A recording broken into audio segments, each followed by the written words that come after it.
Good afternoon. You're listening to Ken Hudnall. This is the Ken Hudnall Show. Coming to you from our studios right here in exciting El Paso, Texas. Gateway to the Old West and the most haunted city in the country. Today is August 27th, 239th day of the year. Only 126 days remain to the year's over with. Holidays and observances. National Banana Lovers Day. There are those that say that this particular day has a lot of appeal. La Tomatina. It's a celebration at in the town of Hudnall, Spain. People from all over the world come to participate in the massive tomato fight that fills the street with vibrant red. Certainly, if you've got plenty of time on your hands and plenty of money, a tomato fight might be interesting. National Tug of War Day, National Petroleum Day, International Lottery Day. See if you can win the big one. National Pasta Cream Day, heavy cream, whole milk, egg yolk, sugar, vanilla, and a pinch of salt. That's all it takes to make your own. World Lake Day, World Rock, Paper, Scissors Day, National Just Because Day, Crab Soup Day, Lyndon Baines Johnson Day, King Johnson himself, National Sports Sampling Day, the Duchess Who Wasn't Day, that's actually Irish author Margaret Wolfe Hungerford went by the pen name The Duchess. On the Duchess who wasn't actually a Duchess Day. Ganesh Chaturthi, if I pronounced that correctly. It's a joyful Hindu festival. Celebrates the birth of Lord Ganesha, known as the remover of obstacles. Has an elephant head, symbolizes wisdom, prosperity, and new beginnings. Crayfish Party. Be Kind to Humankind Week, National Fishing Month, Festa de Vino, which goes on till September 14th. It's a wine festival. Celebrates Madeira's world-renowned wine and captivates both local and visitors.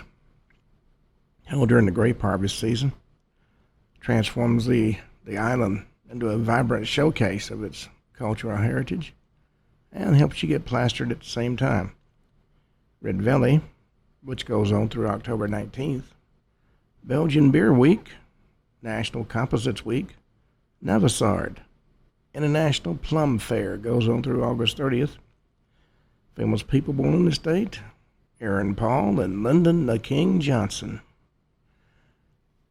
Well, on that particular note, let us see what stories we have in the news. Well,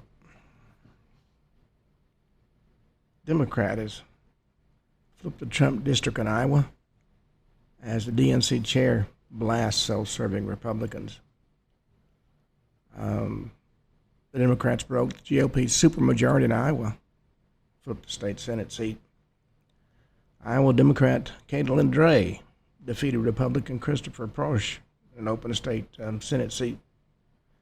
Broke the supermajority, as I said. That's according to unofficial results from the Woodbury County Auditor's Office. Dray secured 55% of the vote in the race to replace the late Republican Senator Rocky DeWitt, who died in June at the age of 66 after a battle with pancreatic cancer. This is the second time this year Democrats have flipped a Republican-controlled state Senate seat in Iowa, after Democrat Mike Zimmer defeated Republican Katie Whittington in a special election in January. Fed Chair Powell admits Trump was right about the tariffs and inflation. They're calling it Powell's epiphany. Well, there's a ex-NFL star, Jay Cutler, gets 4 days of jail time as part of a DUI plea deal in a Tennessee court. He pled guilty to one charge of driving under the influence in a Tennessee courtroom. The deal dismisses a weapon possession charge, though he does have to forfeit his gun. He was arrested after allegedly hitting the back of another vehicle in October in Franklin, Tennessee. I know Franklin well. Officers on the scene said he was slurring his speech and he refused to participate in the field sobriety test. Blood sample was later taken at a local hospital under a warrant. Authorities found a rifle and loaded pistol in the center console of his truck. Kilmar Abrego Garcia was heard saying two words. During a video posted by the Department of Homeland Security, he said, "Gobierno corrupto," which is Spanish for corrupt government. Just because he's here illegally and his wife had to take out restraining orders, why would anybody think he would do anything out of line? Well, Nancy Mace has blasted lunatic rage after sparring with protesters at a rowdy town hall. She's dismissing the protest at her Monday town hall as just a product of lunatic rage. She's a South Carolina congresswoman and GOP gubernatorial candidate. Clashed with activists during an event in Greenville, defending the Trump administration's immigration notices. Even his critics questioned whether or not they were constitutional. Well, another one of God's anointed has spoken. Dismissed Wyoming sorority's case on transgender member, citing an expansive definition of woman, which apparently in his mind includes men. Well, a lot of crime-ridden blue cities are struggling to combat shrinking police forces, which is the reason the feds are going to step in to clean everything up. They've lost historic numbers of police officers beginning in 2020, and they've had a hard time recovering due to far-left anti-police policies. That's according to a top leader of the National Fraternal Order of Police. According to Joe Gamaldi, the FOP's vice president, police officers aren't stupid. Realize that their far-left city councils and mayors are going to throw them under the bus at any opportunity. You know, unfortunately, there are some members of the various police forces who need to be thrown under the bus. My initial degree out of college was criminal justice, so I got to meet a lot of police officers in the town where I went to school, and I was not impressed with some of them. Some of them were outstanding. Well, a woman says British Airways crew exposed her mid-flight while she was nursing her child. She felt violated. Crew members repeatedly touched her leg and exposed her while she was breastfeeding her infant daughter, which is allegedly a no-no.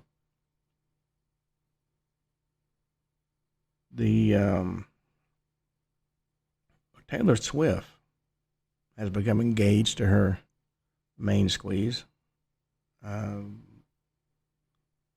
City Chiefs star, Travis Kelce, and Taylor Swift are now engaged. They announced it yesterday afternoon, but the Kansas City Chiefs star's father spilled the beans on when his son actually proposed. Proposed about 2 weeks ago. Well, the battle over Cracker Barrel seems to be winding down. They're not going to replace the logo, but it's not the end of the battle. There's been a week-long barrage of complaints from loyal customers of Cracker Barrel. And so the company announced yesterday it was scrapping the restaurant's rebranding campaign and going back to its classic logo. The several members of the board and the CEO were firm believers in DEI. Doesn't matter what the customers want. And for now, Cracker Barrel is safe. Well, Elon Musk had a successful test of his Starship yesterday. So maybe we'll be going to Mars after all. Well, Prince Andrew faces an all-time low as Virginia Giuffre haunts him even from the grave. She's got a new memoir coming out. There's been a lot of turmoil behind closed doors after the news that his that accuser be speaking out from beyond the grave. Several royal experts spoke to Fox News after the news that her memoir will be published in October. She accused the disgraced Duke of York and late convicted sex offender Jeffrey Epstein of sexual assault. Before she committed suicide, she finished and submitted her book for publication in April.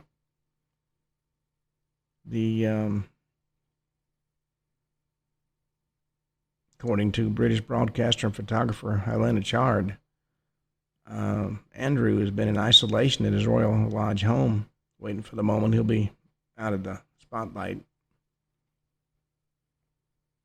When the Queen died, he lost his protection. King is not exactly a admirer at this point in time.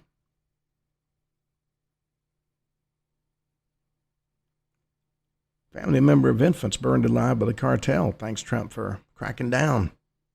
Said they're hopeful for the first time that something might be done. Well, it's clear that the left doesn't want any part of trying to make our country safe and secure. They're still screaming about opening the border and accusing Trump of being a fascist for throwing out the undocumented. Well, private colleges are leading in DEI statement requirements for faculty jobs. The mere fact that there are executive orders outlawing DEI is irrelevant to them because they're fighting the good fight. Well, according to the CDC, there's alarming processed food consumption. They say Americans are addicted to junk food. Well, we also have DC merchants up in arms. One store owner says teens steal from her shop every single day. And if the parents can't be accountable for their children, then the government needs to step in. The left screams, oh no, they have, every poor person has to have a Louis Vuitton purse. And if they can't get them legally, they have every right to steal them, which is kind of a stupid attitude. Well, transgender policies put Virginia Democrats on the defense as a GOP contenders back families, saying somebody has to stand up. Republican candidates for statewide office in Virginia are siding with parents who are upset over school transgender bathroom policies. Their Democratic rivals are staying quiet, as you might guess.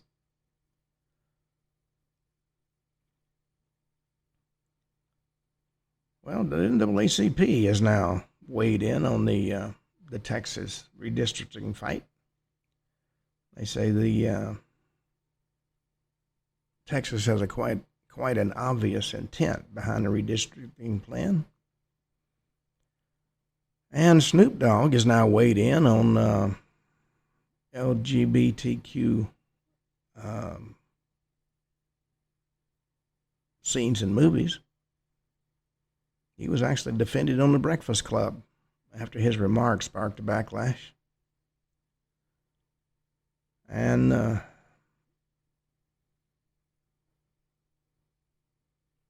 Toronto Film Festival's October 7th flip-flop reveals prejudice of the so-called cultural gatekeepers. That was the day, October 7th, 2023, Hamas carried out the deadliest attack on Jews since the Holocaust. And among those caught in the onslaught was retired Israeli Major General Noam Tibon. The Iran terrorist had reached kibbutz Nahal Oz, where his son, daughter-in-law, and granddaughters lived. He drove south.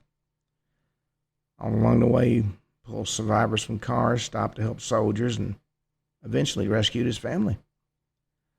His story is the subject of a new documentary by Canadian filmmaker Barry Average. It's called The Road Between Us, The Ultimate Rescue.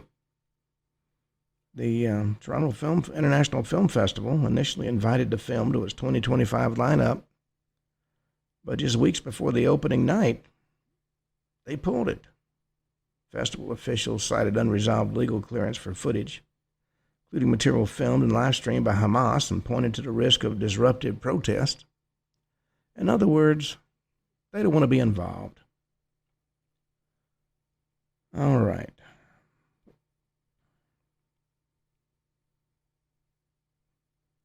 There's a lot of sales going on, especially at Apple and Amazon. Steak and Shake is calling for the Cracker Barrel CEO to be fired in an escalating fast food war. And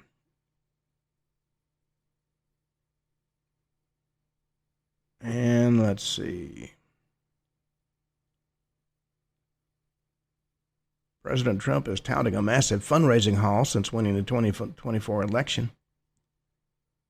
He's raised more than $1.5 billion in various forms and political entities after his the 2024 election. We'll see what happens in the next election.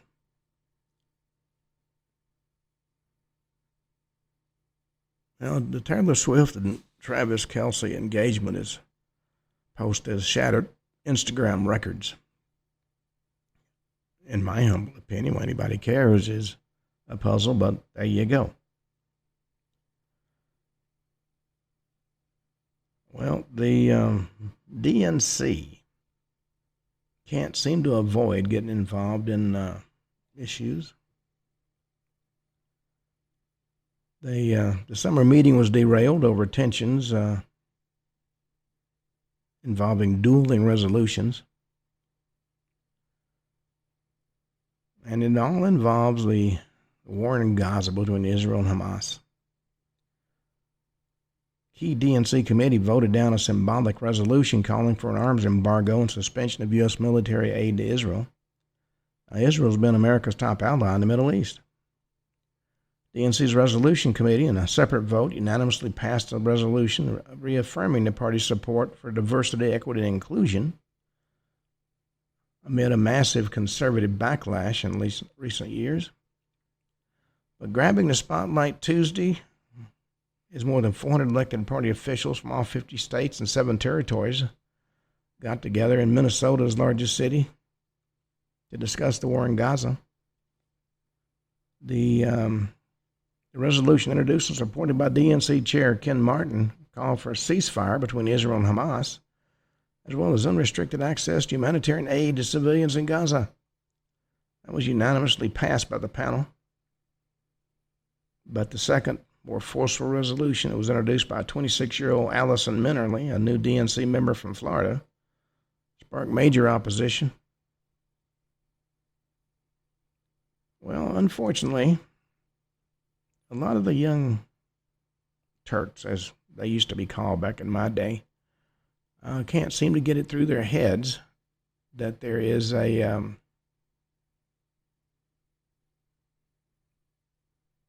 war going on that has to be addressed. And sticking your head in the sand and pretending it doesn't happen is not going to change anything. Well, on that note, we're going to turn to our main topic for today. We're still talking about conspiracies. Well, we've been talking about a lot of strange topics. And today we're going to start out talking about one of the big conspiracy theories that I've heard. 5G mind control, as well as microchips and electromagnetic waves. Wireless signals and tiny chips and invisible waves pass through our environment every second. These technologies bring a lot of benefits, from fast internet to medical implants that help people. But at the same time, a lot of people worry these signals can be misused to read thoughts and control brains or track movements without permission. So we're going to look at three of the big conspiracies about the 5G networks. Number one, the claim that 5G networks actually are designed to affect the mind, and that microchips can be placed in people to control them, and electromagnetic waves in general have hidden effects on our bodies. Now, mainstream science calls these myths or misunderstandings, but a lot of folks believe it. Now, 5G, of course, refers to the fifth generation of cellular network technology. Promises faster speeds and better reliability and more connections for devices. Supporters say 5G can fill the Internet of Things, linking smart cars and phones and appliances and a lot more. And as 5G towers sprang up, rumors spread that these signals could harm people or even serve as a mind control tool. Big Brother's going to control you, Some suspected that governments or major corporations are installing 5G for reasons beyond simple communications. One part of this conspiracy says 5G emits higher frequencies than previous networks, known as millimeter waves, which can be weaponized. And a lot of people worry that these waves might interfere with brain patterns or cause health issues. Stories circulating online about people feeling headaches and fatigues and other symptoms when they're near the 5G towers certainly give rise to concern. Some extreme versions claim that these towers can send signals that make people docile or confused, which allows, of course, for widespread control. Now, the main claims about 5G mind control is that they can be used to manipulate mood or thought. By sending certain frequencies, the system might spark fear or anger or calmness in large groups. Critics note that no known mechanisms support such exact control over the human brain. And some folks believe that 5G networks, combined with cameras and data collection, create a powerful net that can watch everybody's moves. And while this might not be direct mind control, it does spark fear of a society that doesn't have any privacy. Another angle says that if microchips or implants are in your body, 5G could send signals to them, forcing you to act in certain ways or feeding your brain certain messages. I do know there was a move afoot at one point. People had chips implanted in there. I think one individual I read had it implanted in his hand, and he would use it to open electronic doors and things like that. And certainly, while that may be the way of the future, it does have drawbacks, so to speak. Now, scientists stress that while 5G uses higher frequencies than older networks, they're well below the harmful ionization radiation levels. Ionizing radiation like X-rays can break chemical bonds in the body, but 5G's non-ionizing waves don't have the same power. And studies conducted on wireless signals find that no conclusive link exists. They cause severe harm when within safety guidelines. Now, critics, of course, argue that long-term effects are under-researched, but official bodies like the World Health Organization don't see any evidence of mind control potential. Some local protests emerged with people setting fire to 5G towers out of fear. Authorities responded these fears stem from online misinformation. And for those who distrust big tech or government, official reassurance may not help. The 5G issue remains a flashpoint for a lot of debate, of course, and bridging both health concerns and conspiracies about total control. And even as the use of 5G continues to expand, rumors about its hidden uses don't seem to be fading. And as part of the discussion on 5G, we talked about microchips. Now, they've been around for a while. We use them in bank cards. If you look at your bank card, you'll see a chip embedded in it. They're used in passports. Even our pets are chipped. And they're also in various electronic devices. In the medical field, small implants can help with tasks such as monitoring heart rates or controlling tremors in people with Parkinson's disease. But some folks believe that microchips can be secretly implanted in humans to track or influence their actions. And these theories became more widespread with the growth of digital services and the fear of losing privacy. And one form of this belief centers on RFID chips, that's radio frequency identification. They allow short-range communication when scanned. Some employees in certain companies even volunteer to get small chips in their hands to open doors or log on to computers more easily, as I just talked about a few moments ago. This practice, though it's rare, fueled the idea that soon everybody might be forced to accept a chip as a form of identification, which would do away with the need for cards or paper documents.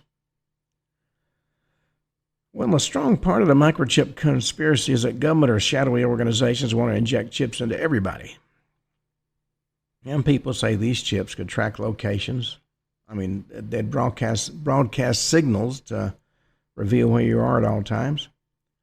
It'd be used to monitor health or thoughts, reading vital signs, or even your brain signals, assuming your brain has any signals. And it would be used to store personal data, acting as a digital wallet, ID, or key to official services. Now, some folks think this could be turned off if a person disobeys the powers that be, blocking them from buying or traveling. And conspiracy theories also link microchips to a biblical warning of a mark that people must have to participate in society. They see chips as fulfilling that prophecy, calling them the mark of the beast. Religious communities sometimes share this concern, believing that accepting a chip would mean surrendering to an evil system. Well, critics of the forced implant claim point out that a microchip with no power source can't send out any strong signals. And the range of a passive RFID is very short, typically inches or maybe feet. To track somebody from afar would require active GPS transmitters, which needs a battery or a power supply. Fitting that into a small chip for the long term is not an easy thing to do. Also, forcing billions of people to accept the chip would be a massive undertaking. If such a plan did exist, it would likely be noticed by many people working on production, distribution, and health oversight. And while many people find the idea extreme, actual companies do explore chip implants for convenience. This blurs lines between conspiracy and reality. People see real examples of employees waving a chipped hand to enter secure areas and wonder if it's a test run for something else. And certainly, it could well be. But officially, these programs are optional. But as technology advances, the boundary between what's a helpful tool and intrusive control might become less clear, fueling ongoing fear of a chip society. Now let's talk about electromagnetic waves. EM waves, as they're called. They're everywhere. Light is an EM wave, as are radio signals and microwaves and infrared radiation. We rely on them for communication and cooking and heating and a whole lot more. However, some conspiracies assert that certain EM waves, especially in the radio and microwave range, are deliberately used to control or harm people. This can include devices that beam signals to specific targets to cause pain or confusion or mental disorientation. And there's some real background for this fear. Governments have researched directed energy weapons for crowd control or disabling electronics. For example, a device might emit microwave pulses that cause a burning feeling on the skin. And this has been publicly acknowledged technology, though it's not used that often on a wide scale. Of course, those that believe in conspiracy theories take this a step further, saying these EM waves weapons are used regularly. Either everything just froze. Either for mind control or to weaken groups in subtle ways. People are also concerned about the broader impact of living with so many signals. There are cell towers, Wi-Fi routers, and other EMR sources that fill our environment.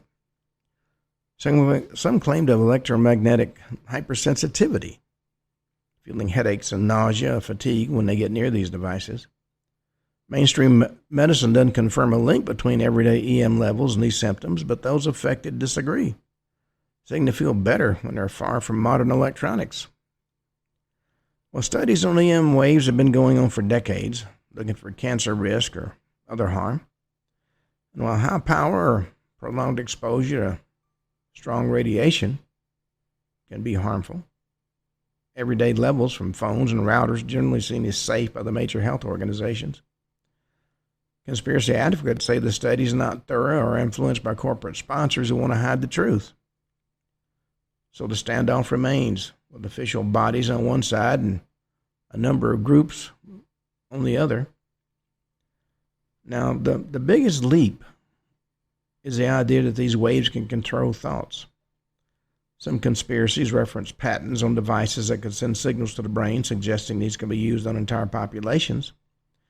And certain technology does exist to stimulate brain activity, but it usually involves direct contact or precise implants, not broad signals from a tower that might be located miles away. Critics say the energy losses over distance would be huge, and the waves can easily bypass skulls and skin in order to direct thought. In spite of this, stories persist about targeted individuals who say they hear voices or experience forced behavior due to hidden EM transmitters.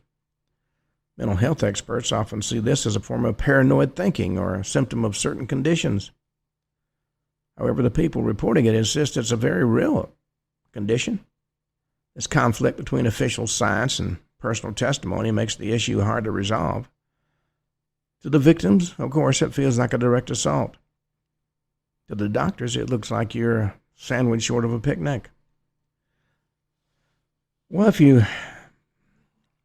tie 5G mind control and force microchips and EM wave weapons together, as many activists do, you believe in the existence of one grand plan. You imagine a future where a few powerful groups build a network of towers that can both track and influence the population. Microchips in the body would share data with the towers, and the EM waves could be adjusted to calm crowds or spark unrest. And if somebody disobeys, their chip could be cut off, leaving them unable to buy supplies or move freely. Mainstream experts say this scenario is more like a science fiction plot than reality. The level of coordination and resources and technology needed to be staggering. Also, such a system would likely leak at many points. Thousands of engineers and workers would need to be involved. But for those who are wary of big tech companies or secret agencies, these theories offer an explanation for the push toward advanced wireless infrastructure and wearable or implantable tech. And at the heart of these fears is the idea that technology, once introduced, can grow in ways the public doesn't fully understand. If phones track our location, if cameras watch our streets, and if microchips can log our health data, it might be possible to create a system of control. Even without mind-manipulating waves, the data from these sources can be used by advertising companies and governments or even hackers. This doesn't require a mysterious method. Basic surveillance can still shape behavior. Another aspect is health. People might not fear direct brain programming, but they do worry about cancer or other illnesses that are coming from these new signals. And each generation of wireless tech has forced this concern. Some conspiracies mix the worry about diseases with their direct mental influence. They see both as ways technology might harm the human body. Official guidelines maintain these frequencies are safe at standard power levels, but long-term studies continue to watch for any newly emerging patterns. And distrust in official statements also plays a huge part. You may think your government is open and tells you the truth, but that is the furthest from the possible truth. If people believe that companies or leaders lie for profit, then reassurances about safety sound hollow. Real cases of unethical experiments in history add to this mistrust. Sometimes actual stories of advanced weapons or unethical data collection are revealed, which can make conspiracies about mind control or forced chipping seem less far-fetched to the public. Well, in reality, technology and ethics have to evolve together. Groups that monitor personal rights keep an eye on laws related to privacy and data and implants. And some governments have begun drafting rules about microchip use in workplaces, ensuring it's voluntary.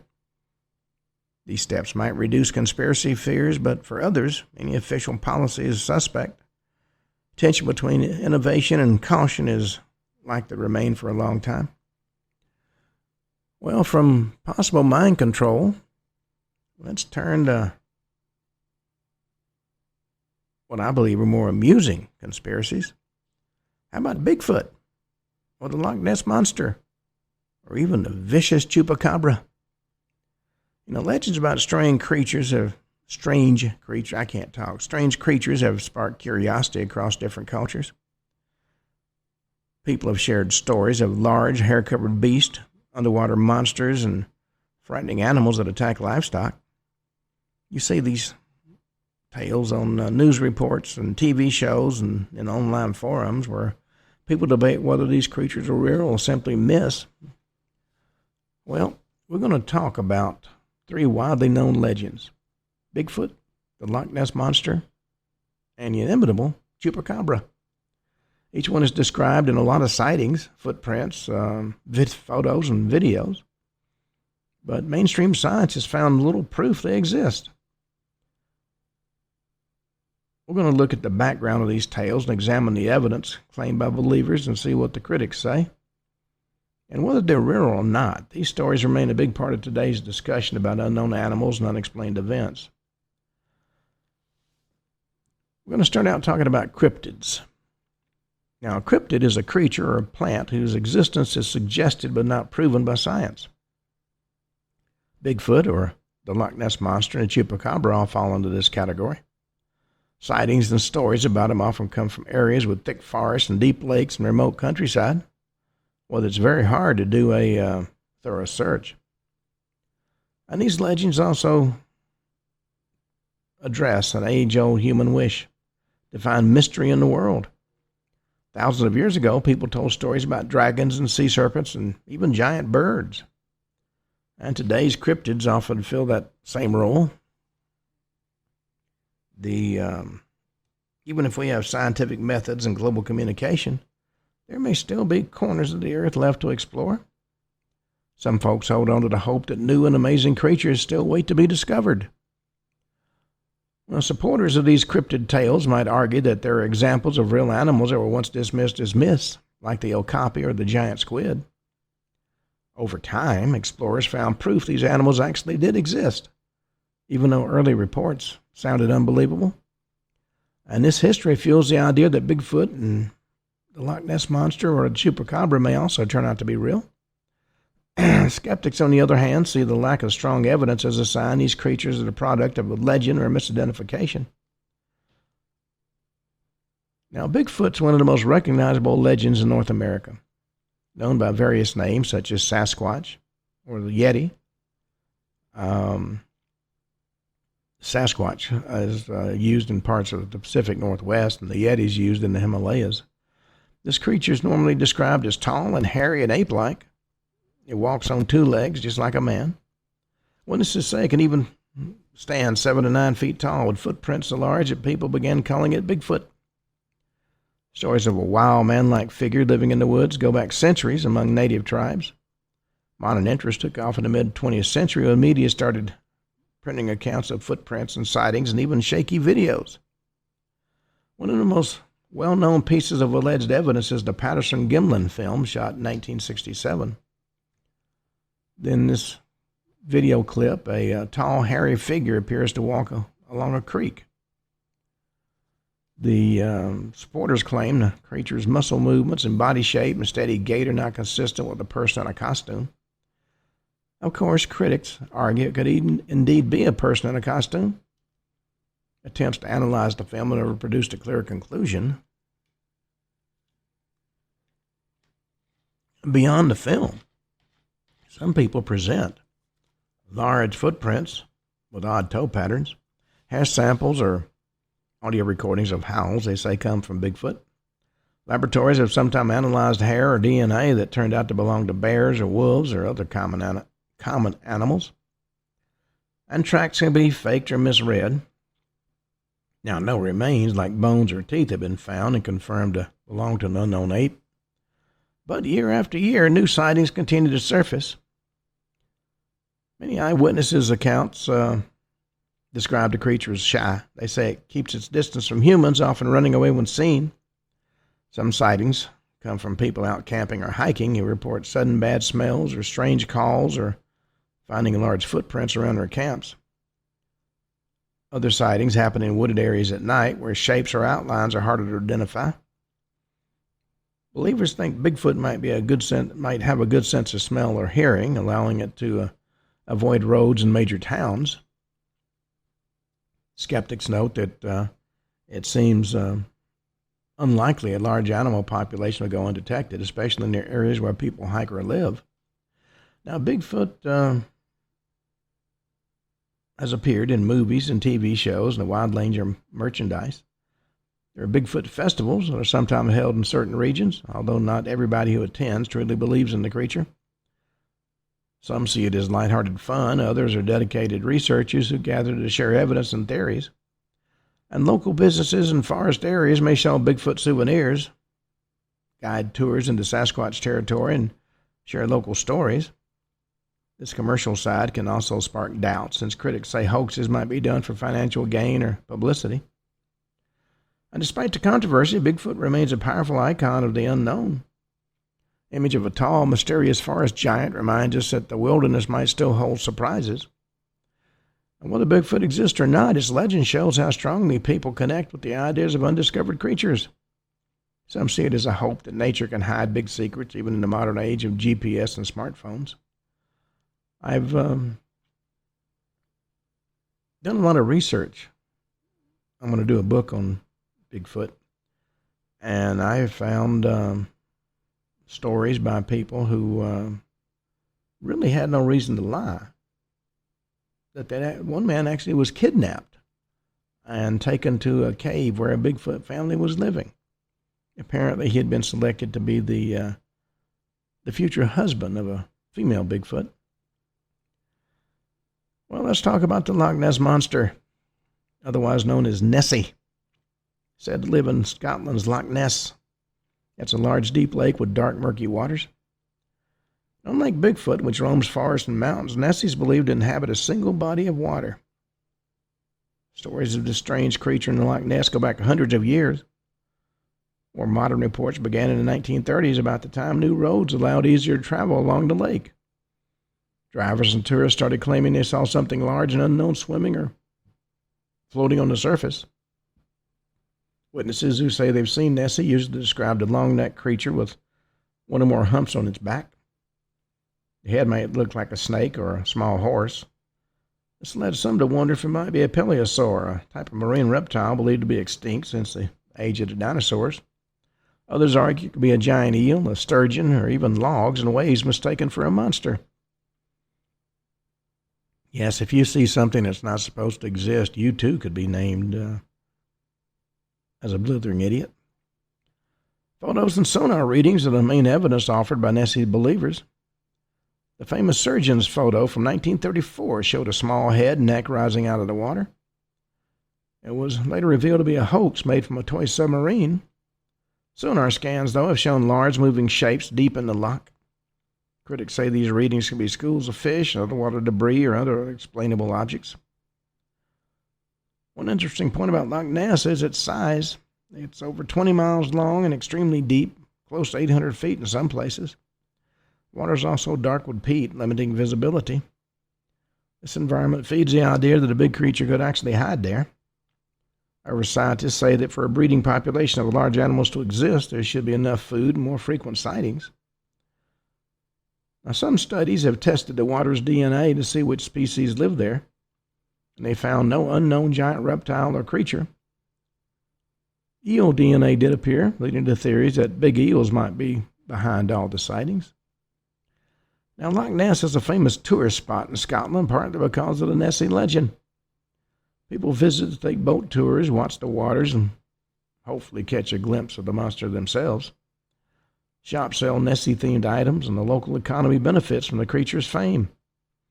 This has led some skeptics to argue that locals might exaggerate sightings to keep the interest alive.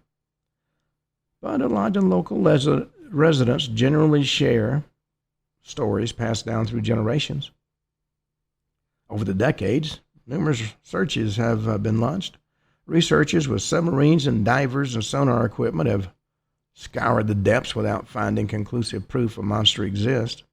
Despite this, the story endures. Nessie's become an icon in cryptid lore, just like Bigfoot. Even if no monster is ever found, the idea of a hidden creature living on a dark ancient lake continues to fuel imagination around the globe. And from Nessie, let's talk about the Chupacabra, also known as the goat sucker. Now, this legend originated more recently than Bigfoot or Nessie. The name Chupacabra is actually Spanish for goat sucker. This refers to how it allegedly attacks livestock, especially goats, and drains their blood.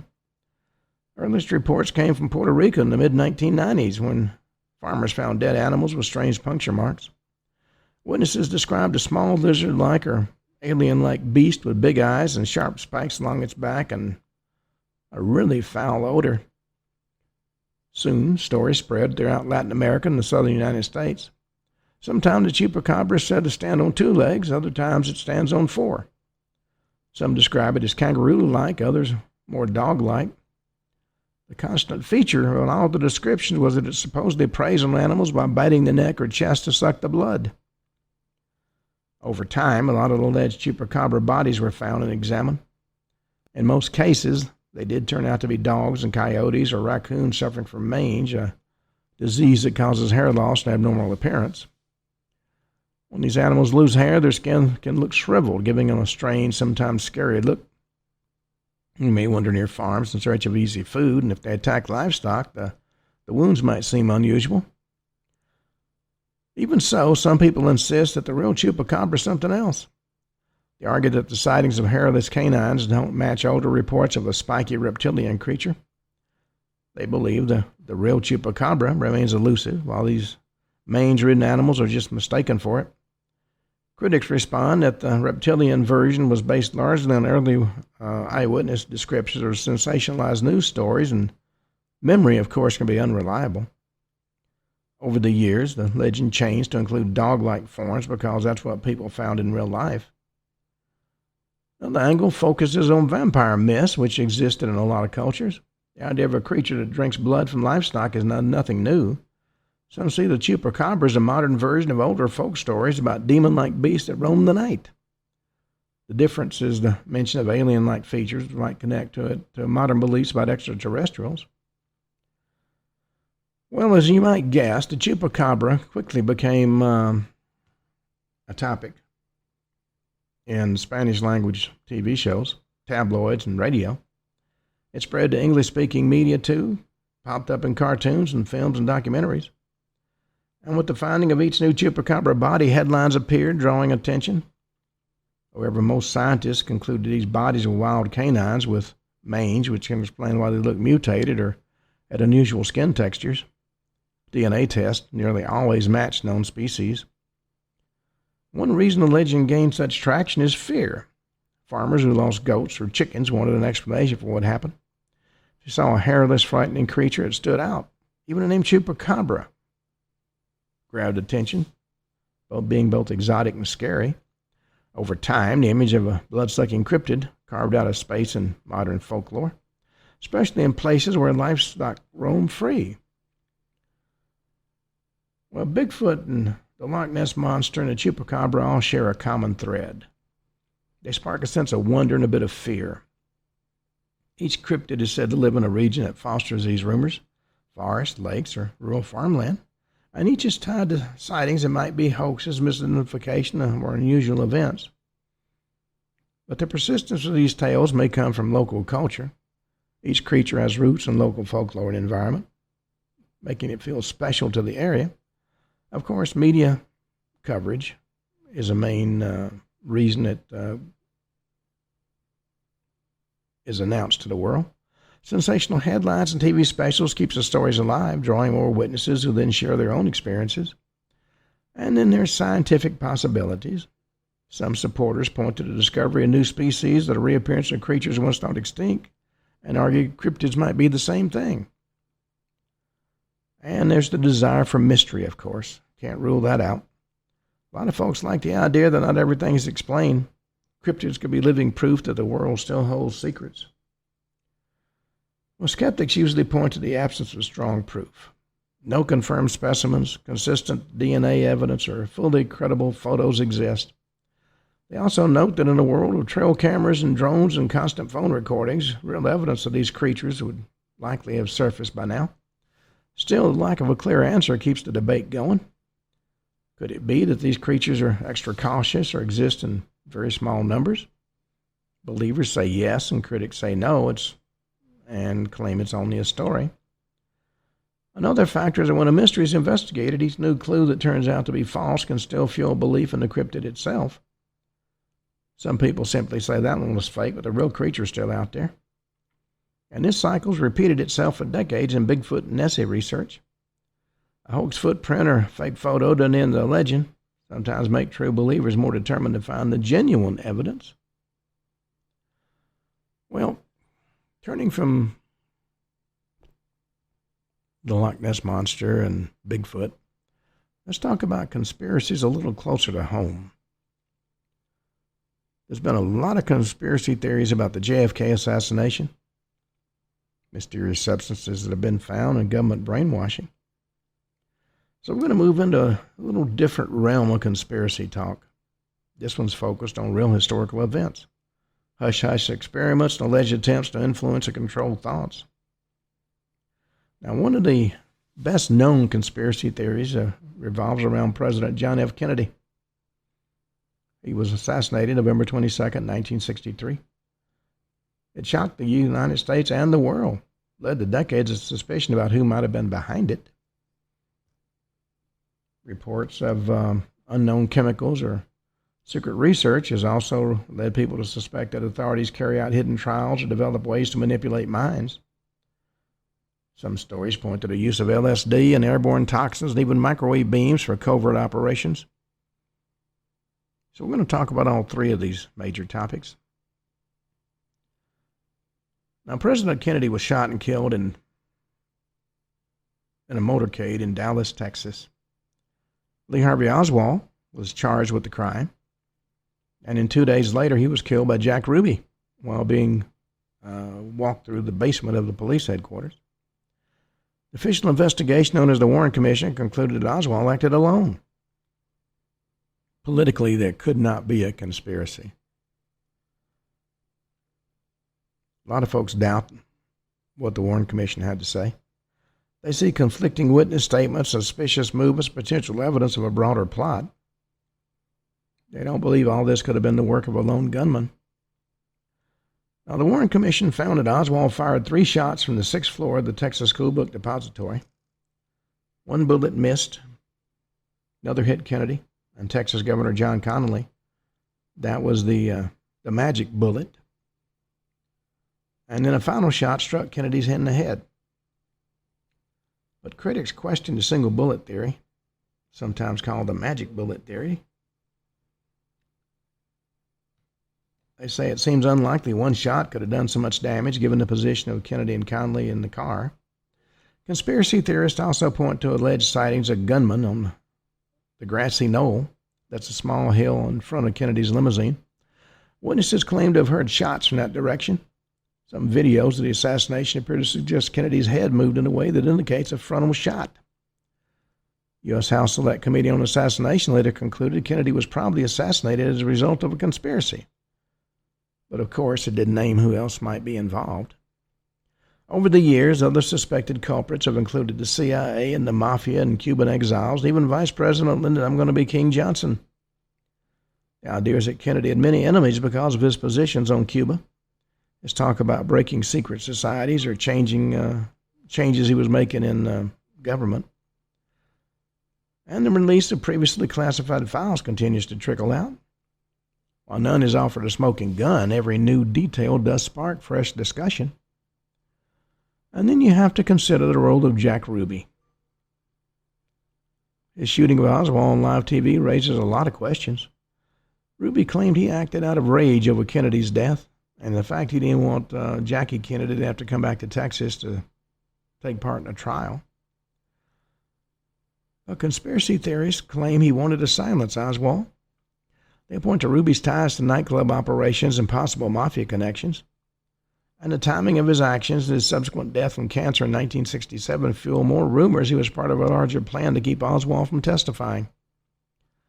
And even decades later, polls show a lot of Americans suspect a cover-up did take place. Films and books and documentaries about the Kennedy assassination continued to appear, each one offering new angles and new bits of information that, for whatever reason, was suppressed over the years. Mainstream historians still lean toward Oswald as a lone gunman while acknowledging that the case's bizarre nature leaves room for doubt. And the fact that critical documents remain classified or heavily redacted only stokes the public's interest. Well, behind the high-profile murders, secret testing of unusual chemicals has been a recurring theme in conspiracy circles. People ask, how has the government ever released unknown substances into the environment? Have they tested mind-altering drugs on unsuspecting populations? Well, there are bits of truth that exist. Programs like MK-Ultra, experiments on soldiers with LSD. These real-life events shape the belief that there could be more hidden trials still undisclosed. Now, the MK-Ultra program was a CIA program that began in the 1950s. Its aim was to study methods of mind control, interrogation, and behavior modification using drugs and other techniques. LSD was a key focus, as researchers thought it might help break down a person's mental defenses. Documents later revealed that some experiments were done on subjects who didn't know they were being drugged, and this led to serious ethical and legal concerns when the truth came out in the 1970s. Well, a lot of records about MK-Ultra were destroyed before they could be fully examined. The partial information we do have paints a troubling picture. Testing LSD on mental hospital patients, giving drugs to people at bars, and using hypnosis in combination with chemicals. These revelations confirmed at least some members of the U.S. intelligence community were willing to try extreme methods to gain a perceived edge during the Cold War. Conspiracy theories believe that such programs never ended and became even more secretive. Now, another point of concern involves chemicals that governments have released into the air or water to study their effects on the public. Some refer to declassified projects where small amounts of certain agents were sprayed in cities to track how they would disperse. One example is Operation Sea Spray that took place in 1950, when U.S. Navy released a supposedly harmless bacterium near San Francisco to see how far it would spread. Few people became ill, raising the possibility of unintended harm. People also discussing allegations of secret vaccines or tampering public water supplies. Although official bodies usually deny these claims, pathoanalytical research leads some to remain suspicious. For instance, we have the Tuskegee syphilis study and other events that showed the government-backed experiments can hide details from participants. And this history fosters a sense of it happened before it could happen again. And today, concerns about mysterious substances can merge with modern technology. Some believe new forms of biotech or genetically modified organisms might be tested without proper oversight. They worry about population control chemicals or addictive food additives. Official sources call these fears ungrounded, but the pattern of mistrust remains. Where there is secrecy, conspiracy stories often follow. And on that note, we've come to the end of today's show. We'll be back tomorrow, and once again, we'll be talking about conspiracies, things that move in the dark. Until then, this is Ken Hudnall for the Ken Hudnall Show, saying have a truly great evening.